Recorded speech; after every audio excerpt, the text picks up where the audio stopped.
after we'd been on Stagecoach for 3 weeks, and they had quite a bit of film in the box, he said, "Would you like to see some of the film?" And I said, "I'd love to." He says, "All right, Lovey's cutting up there now, and you won't have to work for a couple hours. Go on up and tell him to run you." What the heck? So I went up and saw this, and it was beautiful photography. You know, it was wonderful stuff.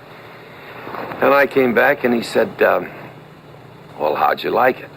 And I said, "Oh, it's wonderful. Geez, the greatest photography." Well, he says, "It was directed all right."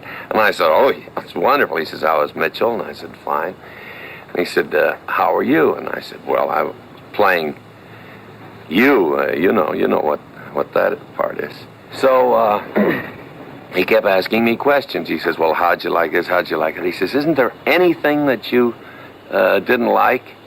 And now my prop man thing. I said, "Listen, I told the prop man at the first of this picture to get some of those exerciser things to put at the end of those lines so Andy'd have he says, "Okay, hold it. Come on down off the lights. Everybody down." He got everybody in the center of the stage, and he said, "I want you fellas to know something, that our star just loves the pictures that's going. He thinks he's fine in it, but he can't stand Divine's performance." Well, luckily I was a good friend of Andy's, and he understood it.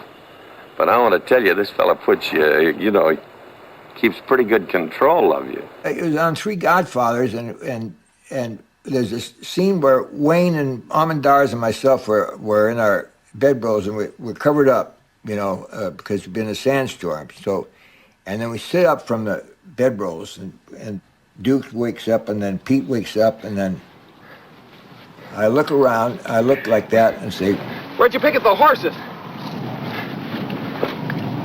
So we do it, and he said, "Cut. Don't look all over Death Valley for the horses. Just look where they were. So no use trying to say, well, I thought, because you're dead. Anyway, I did it the next time. I did it again, and he threw this rock at my head. And if it had hit me, it had killed me.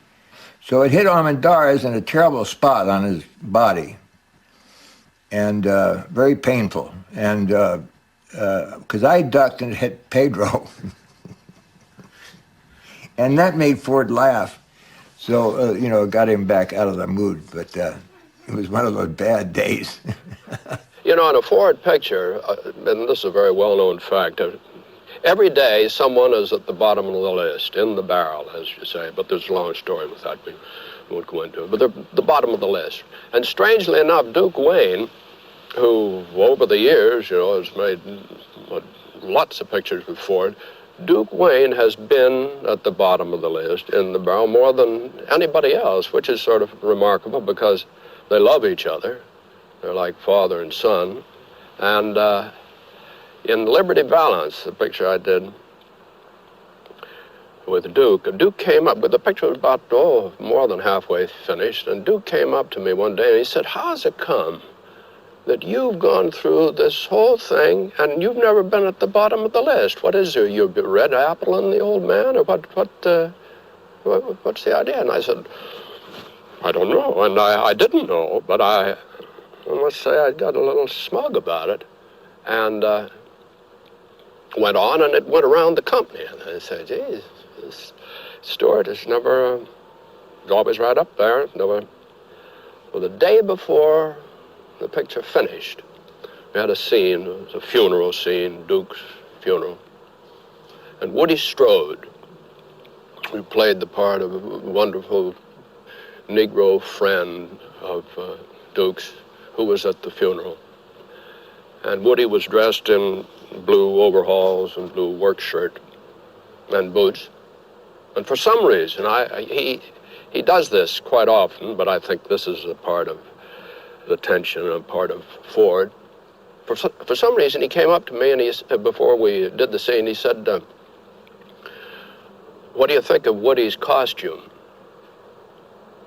And now why I said this, I'll never know. What possessed me to say what I did, I'll never know. And it just came out, and I said, well, it looks a little Uncle Remus-y, doesn't it? And he froze and walked away. Then he said, blow a whistle. And they blew a whistle. He said, everybody, would you please gather around? And he said to me, would you come over here? And everybody, the whole company, went around. He said, ladies and gentlemen, we have an actor. We have an actor here who objects to the costume on Woody Strode. He says that it's too Uncle Remus-y.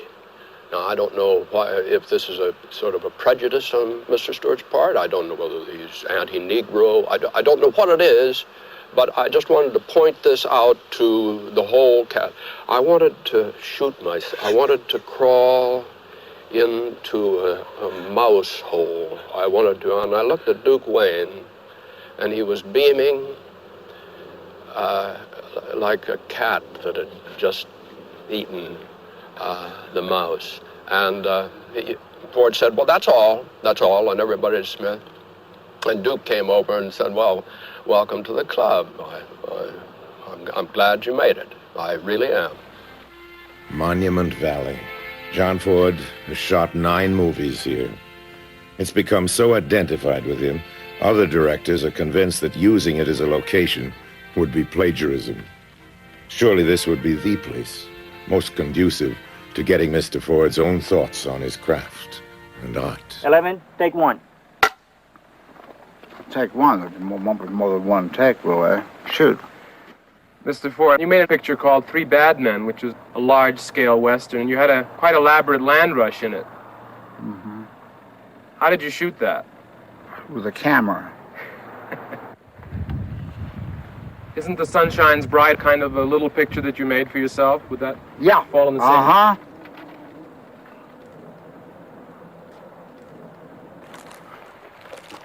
Mr. Ford, I've noticed that that your view of the West has become increasingly sad and melancholy over the years.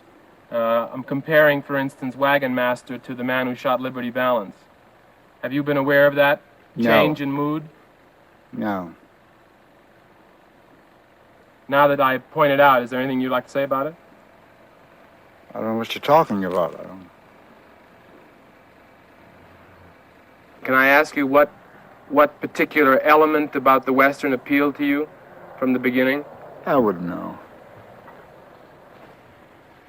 Would you agree that the point of Fort Apache was that the tradition of the Army was more important than one individual? Cut. I met Ford, you know. It's when I was about, I think, 15 years old. I met this guy, and this guy asked me questions about what I wanted to be when I got out of college, and I said I want to be a movie director. He said, well, you know, I'm the wrong guy to talk to. I do a television series, but you ought to go next door and talk to the guy in that office over there right across the hallway from me. I said, oh, who's that? And he said, that's John Ford's office. And he introduced me to the secretary, and John Ford was not back from lunch, but she invited me to sit next in a chair in front of her desk and talk to her for 45 minutes, which I did.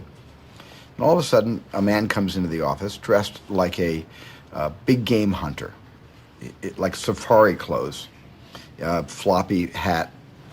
He had a patch over his eye. He was chewing on a handkerchief, and he had a cigar in his other hand, and he had lipstick kisses all over his face, but the kind that are put there for fun. You know, it's not smears, but, you know, complete shapes of lips on his forehead, on his cheeks, one on his nose.